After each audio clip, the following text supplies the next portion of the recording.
And now we have another famous gun, the Mosin Nagant rifle. I'm not going to cover the M44 carbines and the short barrel guns because A, I don't have any anymore. The price on them was higher.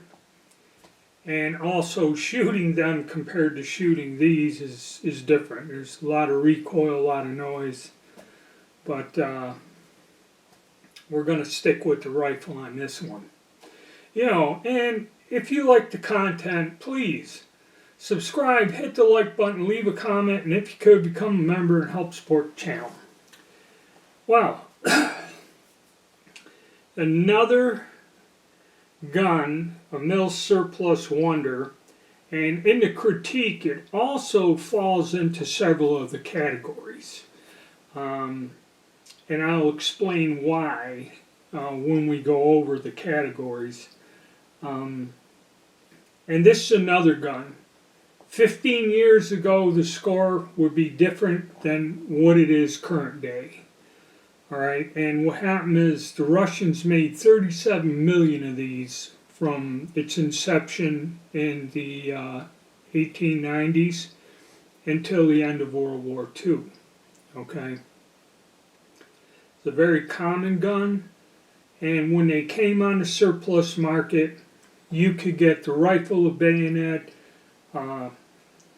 ammo pouches, and a sling, and a little tool kit, with a wrench. There's a wrench that goes with this for a C-note, okay, which was unreal.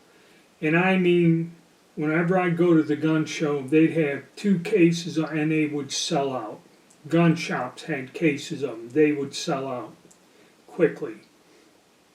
Didn't see nothing like it. And ammunition was dirt cheap back then. Okay? So, that is not the case today.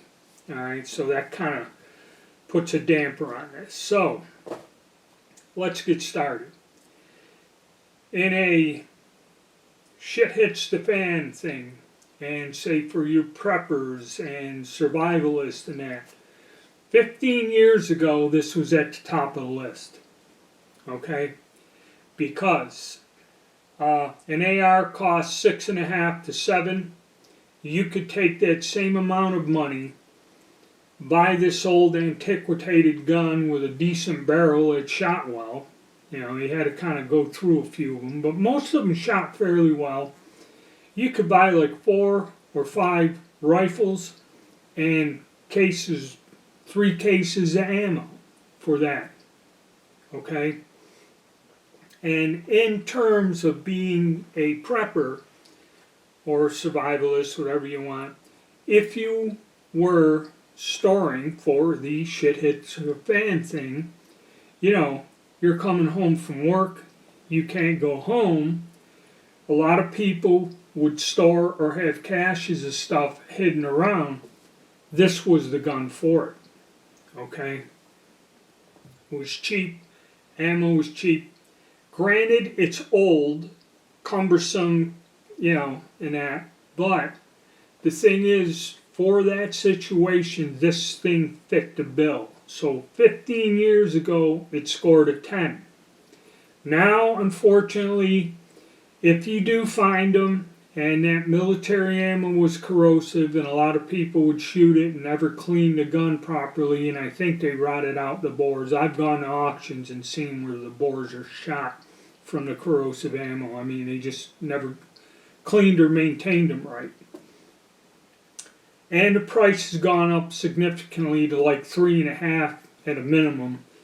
And another strange thing, you can't really find them. I mean, they sold thousands of them, but you might see 2 or 3 in a pawn shop or something. You never see them come back in quantity where the price will get lower. So, 15 years ago at 10, and also ammo costs, so now it's not the same, and ammo is not available, and if it is, it's quite expensive. So nowadays, this here, there's a lot of other choices that are better.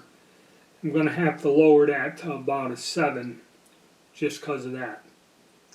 Home defense, you know, that's like a 4 or 5. I mean, this thing is long, it's heavy, it's powerful, with the bayonet and that on. No, the only person I seen that kind of protected his homestead was Log Cabin Loons.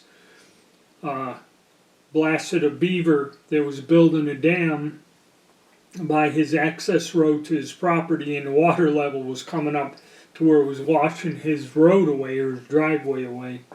So that's the only instance where I seen the Mosin that got mobilized to defend one's home. Hunting, I'm going to say, you know, people do mount scopes on these and that. Hunting wise, this would be a good hunting rifle. I mean, there's better choices. So for hunting, I'll give it a 9. You know, general purpose shooting. Back when ammo was cheap, I had 24 of these guns at one time. And I did my testing, and them videos, most of them are still up. And I went over the markings, this, that, measured all the bores. I had a thing where I sat there and did all the groove diameter measurements and that. And I remember taking them out and test firing them to see how they worked. And I mean, I shot cases and cases of ammo. So general purpose shooting back then was a 10. I mean, I fired thousands of rounds through these guns. Now, I'm going to have to knock that back to a 7 because of ammo cost and availability. Even the new steel case stuff and that is expensive. Okay, you don't have the cheap ammo no more. Militia weapon. Again, there were people that planned on that, would buy a case of these and buy 2-3 damn cases of ammo. And if there was some sort of disaster or shit hit the fan or a natural disaster, like we had in the state where you got looters and that, for a very small amount of money, you got a bunch of people that have to make a stand against looters, marauders. Even though this is an old obsolete weapon, you know, you hand it out, you hand them out, a few hundred rounds of ammo, we're good. Okay, back then, scored a 10. And today, if you still have a cache of the guns in a Cosmoline in a case, and you had the cases of ammo that's just been laying around waiting for something bad to happen, it would score a 10 also. Okay, but in reality, unless you had a bunch of people you know around you with these, it would not be a good thing. Okay, because, you know, just, it isn't as popular as it was, but you never know. You know, somebody may have one in the closet. You might find out that several of your neighbors do. So, we'll give that an 8 nowadays. Collector's item. They've gone up in value. There's websites, there's everything. We're going to give it a 10. And yes, they have gone up in value and probably always will. Okay, so collector's item. Ammo price and availability, we're going to score that down to about, you know, ammo is available. I'm going to give it a 7. It wasn't like it was where, you know, I think a tin of 440 rounds wasn't, you know, was under a C note. Now, it's way out of proportion. So, unfortunately, that is a problem with it. Reliability. You know, people, the sticky bolt would do weird crap in that. The gun is designed to be a simple, basic weapon. And yes, the bolt does hang. This is not a sporting gun. And they were all reworked, force matched and that. They didn't quite understand that and tried to get it where the bolt was, this is not that type of a weapon. Okay? In the context, without whining about the sticky bolt issue, I've never had one of these guns fail one way or the other. Okay, these things are rugged, they're reliable. You know, they're solid. Okay, so reliability, durability, you know, as long as you clean the corrosive priming out of the bore and everything, these things will last forever. You know, gonna give it a 10. Parts, repair, and accessories. At one time, they were quite used to get accessories with the purchase of the gun. Okay, 15 years ago, it was a 10. Now, people charge you ridiculous amounts of money for the ammo pouches, bayonets, and everything.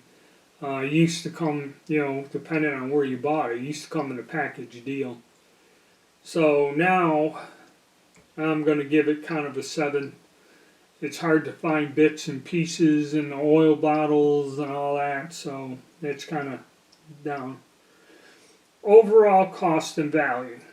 Well, if you bought them back in the day when they were dirt cheap, it was a good deal, and the value has only increased with time.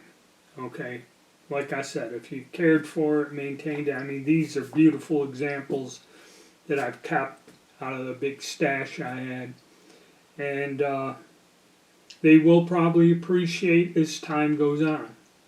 And they're an interesting part of history, and they're also fun to shoot, you know.